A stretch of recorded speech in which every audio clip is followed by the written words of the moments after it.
Good morning, Year 5. I hope you have had a wonderful weekend. It is Monday. I am filming this on Friday and it is absolutely boiling, so I'm hoping by the time you listen to this on Monday it's cooled down a little bit. We're all a bit hot and sweaty in school today. We're going to start a brand new book, and I did say that I wouldn't tell you until today, and it is by an author that you would have definitely heard of before, called Michael Morpurgo, and it is one of his books called My Friend Walter. It's not one of his most common books, so I don't know if many of you will have heard of it or will have read it before. So hopefully a lot of us will be listening to this for the first time. Let me just get myself to the beginning of chapter 1. This should take us perfectly into our last week of school, and I've, like always, got some questions to be going along with each of the chapters. These chapters are a little bit longer than our last book, but it is a fantastic book and I'm really hoping you're going to enjoy it. Okay, so chapter 1. Before I tell you about the postcard I had, I better tell you something about me. My name is Elizabeth Throckmorton, and I'll be 11 on my next birthday. Auntie Ellie, you'll meet her later, calls me her china doll on account of my pale skin and straight black hair. I'm small for my age, so people at school think I'm feeble and fragile, which I'm not. I don't talk much, so they think I'm unfriendly, which I'm not. I just get on better with myself than anyone else, really, that's all. Around me at home, there's my family. First, there's Father, who's a farmer. Father treats me like a boy. I think he always wanted me to be a boy, really. Then there's Mother, who's always busy. If she's not out on the farm, she's scurrying about the house with a broom or a pile of dirty washing. She never stops. She doesn't seem to have time to talk to me much these days, not since little Jim was born, but we understand each other. We always have done. Not like my big brother Will. We haven't got much in common, Will and me. And when he's not shooting or fishing, he's down in the cellar making horrible smells in the chemistry laboratory that he set up down there. I'd like to like him more. I know I ought to. Then there's little Jim. Little Jim was born about 8 months ago. He always needs feeding or changing or picking or mopping up. I spend a lot of time looking after little Jim, but he doesn't seem to appreciate it. He loves to pull my hair out of the roots or to tear my ears off whenever I can. He never does that to Gran. Gran has been living with us in the house for as long as I can remember. She's nearly 80 now. I know she means well, but she does go on a bit sometimes. I suppose you could say that was an ordinary sort of morning in our house the day that the postcard came. The toast burnt, and Father shouted and spluttered with his mouth full of cornflakes. I was giving little Jim his breakfast. Mother was trying to rescue the toast and to see Gran's boiled egg all at the same time. Will was in the bathroom. He's always down last. Humph is our black and white sheepdog with a killer instinct for letters and postcards. And it was Humph that heard the postman first. He rose with a terrible growl from his catching position under little Jim's high chair and fairly flew out of the kitchen door. He returned seconds later, his tail high with triumph, a postcard in his mouth, wet and punctured as usual. Mother told him to drop it. Humph looked at her blankly, pretending not to understand. He had learned that if you hold out long enough, you get one of little Jim's rusks in exchange for the post. And sure enough, he got one this morning. Well, I'm blowed, Father said, picking the postcard up off the floor. What do you make of this, then? Of what, dear? Said Mother, wiping her hands on her apron and coming to look over his shoulder. I can't hardly make it out, said Father, peering at it closely. It's funny writing, don't you think? Anyway, seems we're all invited to some sort of family reunion. Never heard of such thing, have you? What's it say? I asked, looking at the postcard looking at the picture on the back of the postcard. It was the Tower of London, with a beefeater standing outside, looking very serious. It says, to the family, Throckmorton. That means you too, Jimmy. Little Jim waved his arms up and down like a tin drummer boy, and then rubbed his soggy rusk in his ear. It says, you're invited to attend a grand reunion of our family to be held at the Tower Hotel, London, on the 14th of July at noon. Have your name writ upon you so we may know one another. Very mysterious, said Mother. I wonder who sent it. Can't spell whoever it is. Should be written, not writ. And it's not signed at all. Just look at the writing, Bess. Worse than yours. And she turned the card round to show me. The handwriting was all squeezed up and tall. I could hardly read a word of it. Rum business, if you ask me, said Father. Could be a hoax for all we know.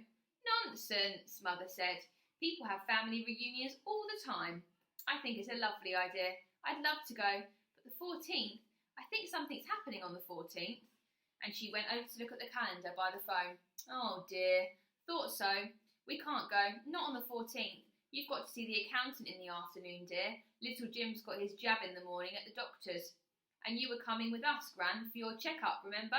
What a pity. Gran was about to protest. That would be too much for you anyway, Gran. You know what the doctor said about overdoing it. And Will's still away at camp with the school. Where did they say they're having it? The Tower Hotel, it says here, said Father. Up in London. Somewhere near the Tower of London, I suppose. That's where they cut off all those heads, said my brother Will, doing his trousers up as he came in the door. He growled at Humph as usual, who growled back as usual. I've been there, said Will. I've seen the very place where they cut off their heads. I've seen the axe. Sharp as a razor it was. Mind you, one of them beefeaters said it was sometimes needed 3 or 4 swipes if your neck was a bit thick. Will, said Mother, that's quite enough. Now sit down and eat your breakfast. She turned to me. But you can go, Bessie. If you could find someone to take you, you could go. I shook my head. I didn't like parties at all, and there'd be lots of strange people. Bound to be lots of other children there, Mother went on. You'd like to meet your cousins, wouldn't you? I wonder if Auntie Ellie got an invitation. She'd take you. I know she would. The telephone rang, and Mother was right beside it. It was Auntie Ellie. And yes, she had an invitation. No, hers wasn't signed either. And yes, she'd take along anyone who wanted to go. Everyone told me I should go. Nothing ventured, nothing gained, said Gran. Be interesting, said Mother. So I went. As it turned out, the party wasn't a bit interesting, not to start with, anyway. Once at the hotel, I trailed around after Auntie Ellie through the sea of relations that I had never met, who peered at the name on my label.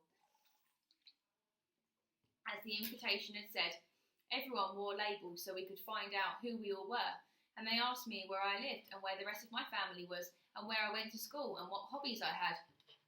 I would tell them I liked reading books and painting pictures, and following butterflies. For some reason, that seemed to make them laugh. I can't think why. I ate 2 flaky sausage rolls, which were delicious, some apple tart, which was not, and drank glasses of orange juice. I glared back at a few distant cousins who glared at me, and then, because my legs were tired, and because I couldn't really cope with my 3rd sausage roll and sticky bun and an orange juice all at the same time, I looked for somewhere to sit down. I left Auntie Ellie chatting to an aged great uncle who wore striped braces to hold his trousers up over his huge stomach, and went to sit by myself on an empty sofa. Everyone seemed to have a lot to say to everyone, and there must have been some good jokes, although I didn't hear any, because they were all laughing a lot and loudly. I had finished my sausage roll and was wondering which end of my sticky bun to bite into when I noticed there was someone else sitting beside me. It startled me, because I thought that until that moment I was alone. Sitting at the far end of the sofa was an old man with a silver-topped cane. He was swathed in a long black cloak which covered him from head to toe. He was smoking a pipe, a long, elegant silver pipe, and he was leaning forward over the top of his cane, studying my label and then my face. So you are Elizabeth Throckmorton? I nodded. I've been searching for you. He looked at me more closely and smiled and shook his head. Long ago I knew someone the same name, he said. She was older, I grant you, yet the likeness is unquestionable. You have her eyes, you have her face. His voice was strangely reedy with high-pitched. He spoke with a burr as much as we do in Devon. He seemed to be waiting for me to say something, but it was hard to know what to say, and so I said nothing. The old man began to chuckle as he looked around the room. If Sir Walter himself could be here, he said, I wonder indeed what he would think of his family. Sir Walter? Sir Walter Raleigh, he said, rather sternly. You have heard of him, I trust? Yes, I think so, I said. Wasn't he the one that laid his cloak in a puddle so Queen Elizabeth could walk across without getting her feet wet? The old man looked at me long and hard, and then sat back on his sofa and shook his head sadly. Is that all you know about Sir Walter Raleigh? Well, you should know more. Do you not know that he's an ancestor of yours? Of mine? A distant relative, I grant you, but everyone in this room has the blood of Walter Raleigh running in their veins. Albeit thinly, he drew on his pipe and sighed as he looked around him. It's hard to believe it, but it is so. He turned to me again. He lived close by for some time, you know. Close by, I said, in the Tower of London. If ever a man served his country well, it was Walter Raleigh. And how did they repay him? They locked him up and cut off his head. Cut off his head? But why? That is indeed a long story, and a hard one for me to tell. He leaned forward again and spoke gently. But since you have some connection with him by blood, perhaps you should go and see where he lived all those years ago. 13 years he was there. 13 long, cold years in the Tower. You should go there, my child. You should see it. He gripped my arm so tightly that it frightened me, and looked at me earnestly. He is part of your history. He's part of you. Will you go? I'll try, I said, and he seemed happy with that. He looked past me. I long for something to drink, child, but there is a crush of people about the table. I'll fetch it, I said. Tea? He smiled at me. Wine, he replied. Red wine. I drink nothing else. I shall be here or hereabouts when you return. When he stood up, he was a lot taller than I expected. I looked up into his face. His beard was white and pointed, and he seemed for a moment unsteady on his feet. Back in a minute, I said. I suppose I was gone a little longer than a minute, because there was a queue for the wine, but when I came back, he was nowhere to be seen. I asked after him everywhere, but no one seemed to have noticed a tall old man in a black cloak carrying a silver-topped cane. I thought I'd found him once, and tugged at a black-cloaked figure talking to Auntie Ellie, but he turned out to be a vicar and is in his cape, so I offered him the wine anyway to cover my embarrassment. Auntie Ellie was delighted at my politeness. She introduced me as her little niece, her little china doll, and I was once more yoked to her skirts and paraded around amongst my inquisitive relatives. But I remember little enough of the party after that, for all I could think of was the tall old man who'd appeared and then disappeared, who'd insisted that I visit the tower where Walter Raleigh had been locked up all those years. The more I thought about it, the more I wanted to go. But I wondered how on earth I was going to persuade Auntie Ellie to take me.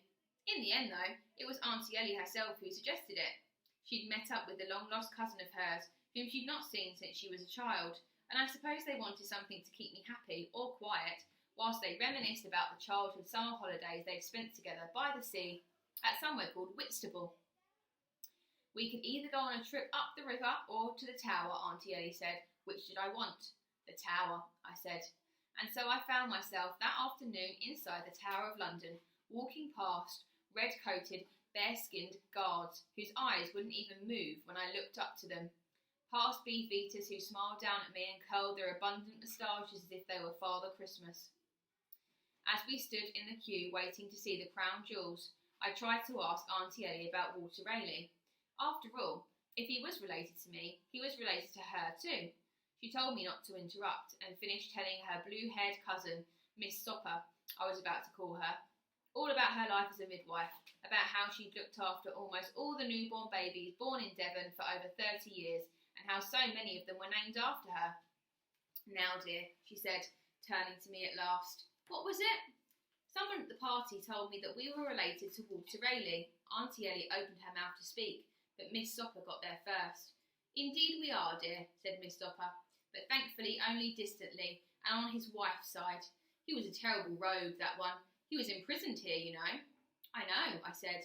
And he was a traitor, said Miss Sopper. That's why he had his head chopped off. We are much more proud of our Sir Francis Drake connection, aren't we, Ellie? The Soppers are related much more directly to the Drakes than the Raleys. Now there was a man if there were ever one. Francis Drake. She took a deep breath. Drake in his hammock and 1,000 miles away. And Miss Soper began to recite a poem in such a loud and impassioned way that the whole queue gathered around her to listen, and then clapped when she had finished. I think, Ellie, she said, giggling with embarrassment, I think I drank a teeny-weeny bit too much wine at the party. I think so too, said Auntie Ellie, but what does it matter? Oh, it's so good to see you again, Winnie. After all this time, you haven't changed a bit. and they hugged each other for the upteenth time, and I began to wish I was with someone else. We saw the crown jewels and oohed and ahed with the others as we filed past it all too quickly. There wasn't time to stop and stare. There were always more people behind, pressing us on, and beefeaters telling us to move along smartly.